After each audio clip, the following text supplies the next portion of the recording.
Hi hello வணக்கம். எடப்பாடி முதல்வராக இருந்தபோது அவரது குடும்பம் பயன்பெறும் வகையில் அரசாணை வெளியிட்டுள்ளதாக ஐகோர்ட்டில் வழக்கு. எடப்பாடி முதல்வராக இருந்தபோது அவரது குடும்பம் பயன்பெறும் வகையில் அரசாணை வெளியிட்டுள்ளதாக ஹைகோர்ட்டில் வழக்கு ஒன்று தொடரப்பட்டு உள்ளது. காவிரியில் நீர் எடுக்க எடப்பாடி குடும்பம் அதிக குதிரை திறன் கொண்ட மோட்டார்களை பயன்படுத்த அனுமதி வழங்கி அரசாணை வெளியிடப்பட்டுள்ளது. அதிமுக ஆட்சியில் போடப்பட்ட அரசாணையை ரத்து செய்ய கோரி சேலத்தை சேர்ந்த செல்வம் உயர்நீதிமன்றத்தில் வழக்கு ஒன்றை தொடர்ந்துள்ளார்.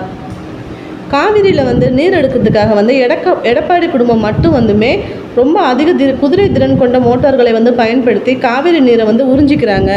இந்த வழக்கை உடனடியாக ரத்து செய்யணும் அப்படிங்கிற மாதிரி சேலத்தை சேர்ந்த செல்வம் அப்படிங்கிற உயர்நீதிமன்றத்தில் ஒரு வழக்கு தொடர்ந்துருக்காரு.